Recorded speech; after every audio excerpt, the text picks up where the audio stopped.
I'm sure you've enjoyed drawing in Revit as your first experience. So, let me draw you one more time and then we will continue our discussion. I choose the wall and start from one point. The length would be 11 and the angle would be 40 degrees. Then the length would be 5, again 40 degrees.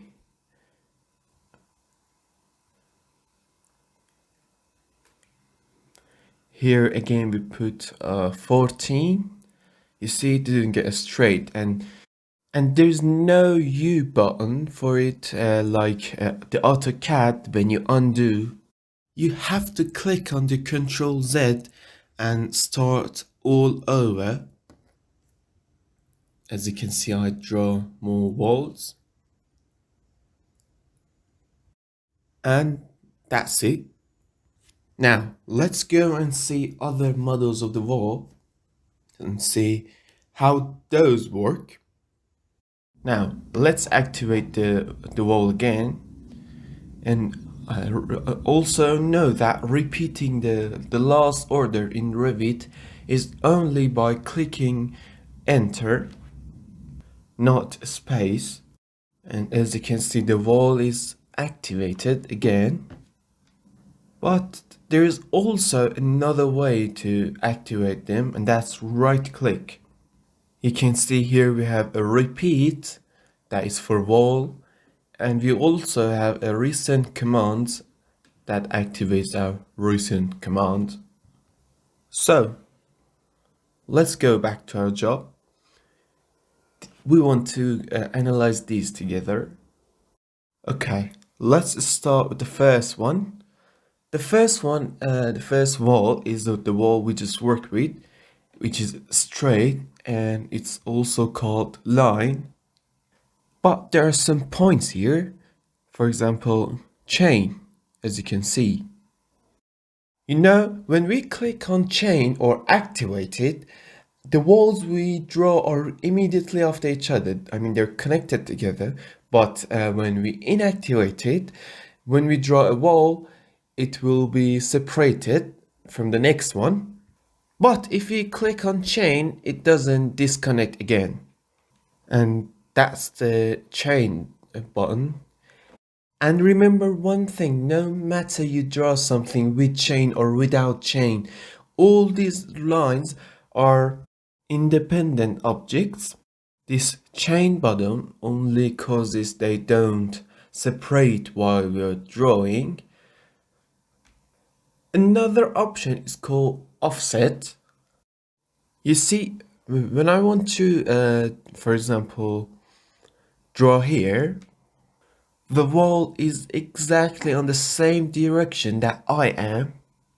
But if you click on offset, for example, 2 meters offset, when I do it, it draws the line 2 meters on the other side. And now, why is it up? Well, we can change its direction by clicking on space, as you can see. And it also corrects the clashes itself. It's a good option actually. And for example, imagine that I want to draw a wall from 1.5 meters of this wall.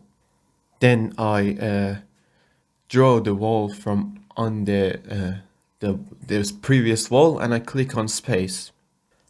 You see, you're drawing on this wall, but the main wall is on the 1.5 meters of this. You see, just like that. But one thing that offset can't do is to draw another kind of wall. This cannot be done by offset. Just like that. And remember, this is not a part of your lesson, so let's just not to learn it. And you will learn it in the future, don't worry at all. We have too many projects, about 20 projects, and we will learn anything. I remember one of my friends once said, no matter you want it or not, you will definitely learn it. Alright, next option is called reduce. Guess what it does? I click on reduce and then I write down a number, for example, 2. Guess what it does? You see, that's right. It makes the corner a fillet. It's a good thing actually, and you might need it, so pay attention to learn. This is everything about the straight wall, but in the next walls, these options, some of it will be repeated. Next one is rectangle. Rectangle, which is, it's not so hard to draw it, it's so easy. There's a point in rectangle, and that you first need to draw it and then enter the size of it. For example, I drew it and now I make it 13. And here to be 16. You see, let me draw again. I choose a rectangle and I start drawing. For example, I want it to be 20 and 9, and that's how I write down the number. And if your rectangle is near another object, for example, now it's 6 and 9, and when you click on it, it will be half of it. If this happens to you, you need to exit from the select or the modify, and then choose every side separated. So let me tell you this one more time. If your rectangle is near some objects, for example here, you see it has a size at the beginning, but when you click on it, it will be disappeared. I repeat, if this happens to you, you exit from the select or the modify at the corner and choose every side separated. But if it's not near any object, this won't happen. If it happened to you, exit from the select and choose every side separated. Now, what are its options? For example, rectangle has an offset, which you know about. For example, if it's 2 meters, and I draw something, it will be 2 meters out of the point I'm drawing. For example, this one. 2 meters away from the point I'm drawing. And about radius, you definitely can guess what it is. When I draw it, the corners become fillets. Just like that. Alright, let's go to the next one. Polygons. We have two types of polygons.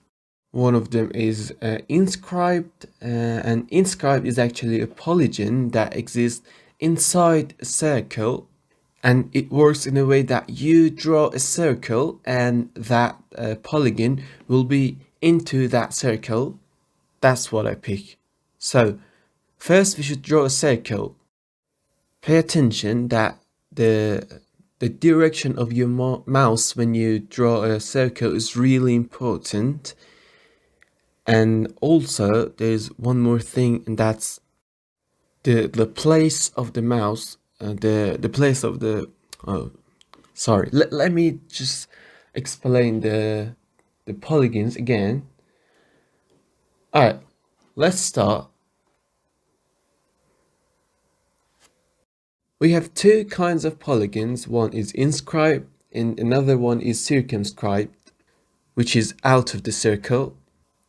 Since the polygons have to be inside or outside of a circle, we need to draw a circle first. So first I choose the polygons, then I write down the number of the sides, for example 8. Then I need to draw a circle, and while I'm drawing, I give it a direction, and that direction is really important. But why? It's because the place of your polygon is based on the direction of your mouse. It works like this. It can be in any directions. Actually, it's really important. You need to pay attention to it a lot. You shouldn't just let it go. It's one of the most important part of drawing the polygon. For example, that's how I draw it. I write down its radius too. Alright, let's do it one more time. I choose the polygon, then I will choose the number of sides, for example 5, and then I should draw a circle, and first I will locate the center of the circle, then I will choose the direction of that polygon, this way, or this way, and I can see the angle too. And then I will write down the radius of the circle.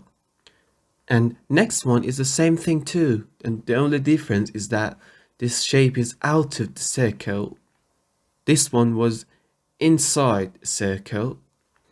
This is the same thing too. You choose the direction and then you will write down the radius. That's it. In Revit, when we draw a polygon, after that we can't change the number of the sides because all these sides are separated. In Revit we have nothing to be connected to something else. I mean, every object in Revit is completely independent. The height, the material, everything is independent.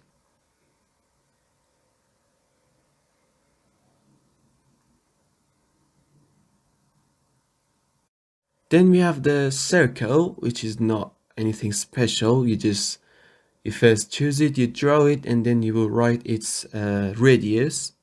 But a circle has a really good option, and that's if you lock the radius on something. For example, I lock it on 6, and then you will be able to have a circle with the radius of 6 any place you want. As you can see, that's how it works. But we need to lock the radius in order to do it. If you do this, everywhere you click, you will have a circle with the same size. Now, let's go for the arcs. Here, the arcs we have are start and radius. The arcs are really important. Pay attention carefully. Alright, we have 2 points, start and end. For example, imagine I want an arc between this point and that point. One click on here and one click on here. The start and the end. And then I will be able to enter the radius, but I will do it with my mouse. It's easier to do it in that way. And yeah, that's nice now. So what was the radius? We don't know because we did it by our mouse. Now let's do another arc, but this time we will enter the radius. Yeah, that's it. And you can also change the radius one more time. You will click on it and you will change it. But also remember that you cannot enter any radius. For example, you can't enter 2. It has a limit, which is natural, because, well, if you enter the wrong radius, it won't be a right shape. So we can draw our arc in 2 ways. One of them is to do it ourselves by our hands, and the other one is to draw it by entering a specific radius, for example 16, and you can also change the previous arc you draw yourself without a specific radius, for example 10. You can change the radius anytime you think it's necessary to be changed. We usually use this kind of arc, the kind that doesn't have a specific radius, the time that the center of the arc is not important to us, and only the shape of the arc is important to us. As you see, when I drew this, I didn't know where the center is. I didn't even care about it. So when we don't care about the center of the arc, we use this arc. While you are using this arc, let's save it. That I said definitely save when the warning comes. Alright, pay attention to some points. For example, here says that if you place your arc here, it will be tangent to the other wall, just like that. Or for example, I move it a bit higher and it will be tangent to that wall. So pay too much attention to this point. Sometimes it helps you have a better drawing. Alright, let's go for the next arc. Just like I told you, we use the star and radius when the center of the arc is not important to us. And the exact opposite of it is this arc. When we care about the center of the arc, we use this one. So I choose this one, and for example, I want to draw a semicircle here, this point. So I click on the center of this wall first to specify the center of the arc. Then you need to locate the direction of your arc and say which point you want it to start from. So for example, if you leave your mouse here and then enter the radius, that's where your arc starts from. Let's do it one more time. For example, this time you want your arc to start from this point. So you put the direction of your mouse in here, and then you will enter the radius. For example, I write down 7 and enter. Now your arc starts from here. But what is the next number we need to enter is the length of an arc as the angle. For example, this one's going to be 180 degrees. Let me repeat it one more time on this one. Pay attention what I do.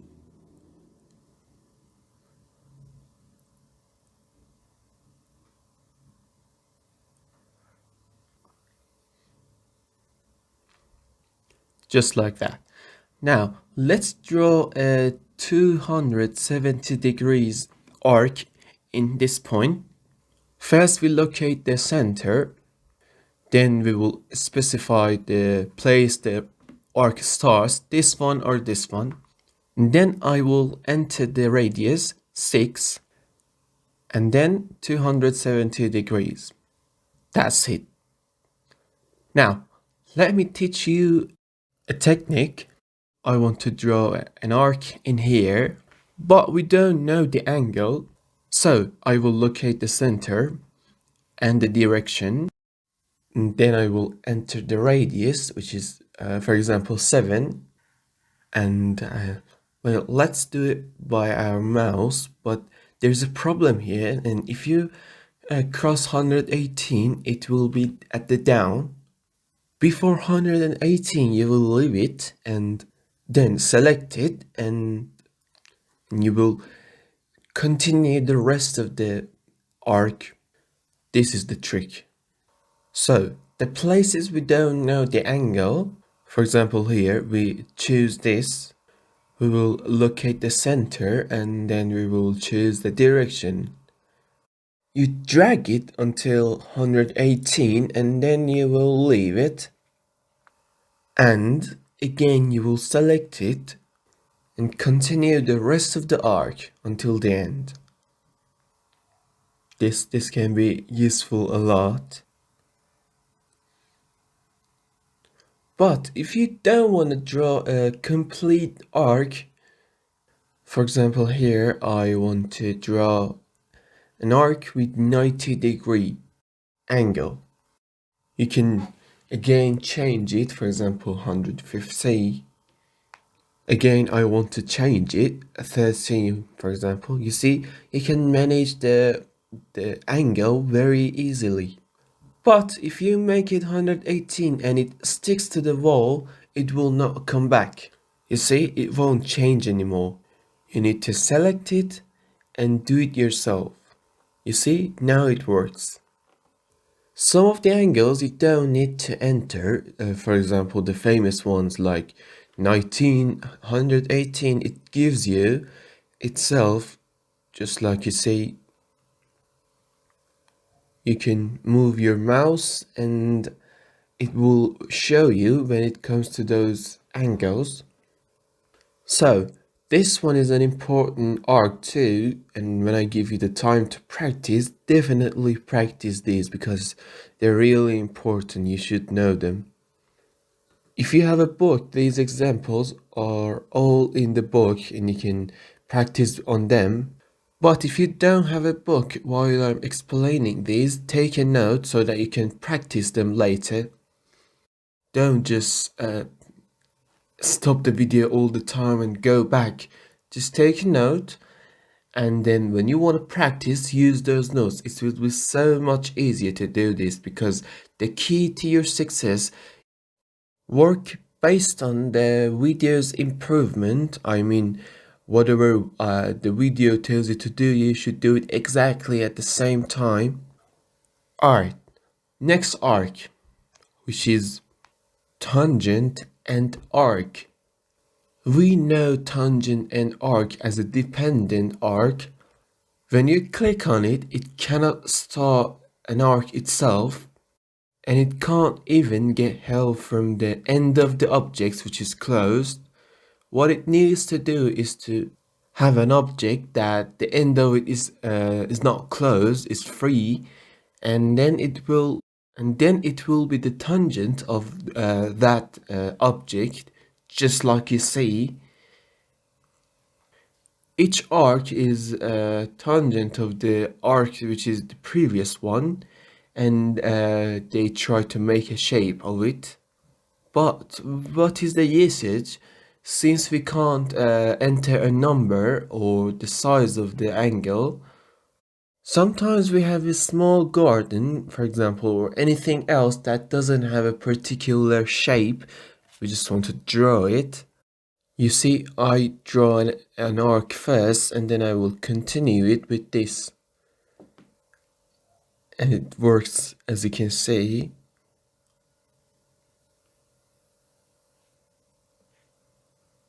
And here you can fill it later. You can work with it when your angle, an arc, doesn't have a special shape. You can also use it some other times. For example, here you want to drag a line from here to the end of the wall, and you can use it in this way. And we all can be comfortable that all of these are tangents of each other and there won't be any mistakes. The last kind of an arc is called fillet that you need to pay attention. You see, we've always had this idea in our mind in the AutoCAD to make, for example, that line like a fillet, and we've known the fillet as the editing tool. But in Revit, as you see, fillet locates in the drawing part. Fillet itself is a drawing tool. I mean, when you want to draw this, a new wall will be made. When you click on it, and also another click on this wall, and this wall, and that's how it works. You will click on it, and then you can also enter the right number you want, the number of the fillet. Let's do it one more time on this one. Let me show you on this one.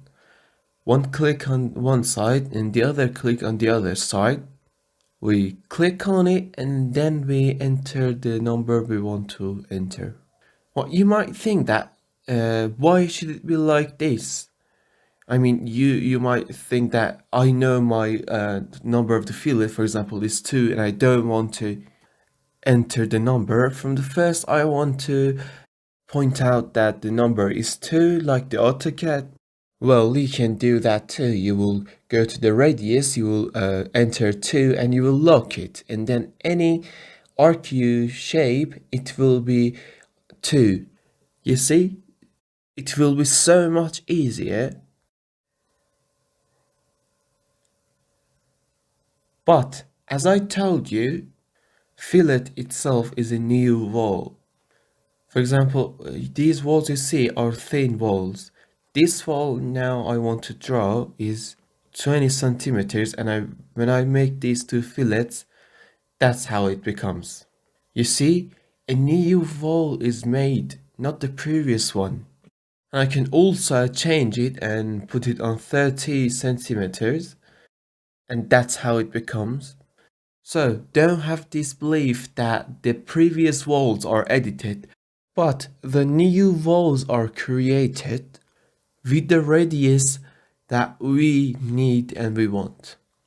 We will talk about the other tools in the following episode too. Practice all these tools that I explained it to you based on my explanations and get ready.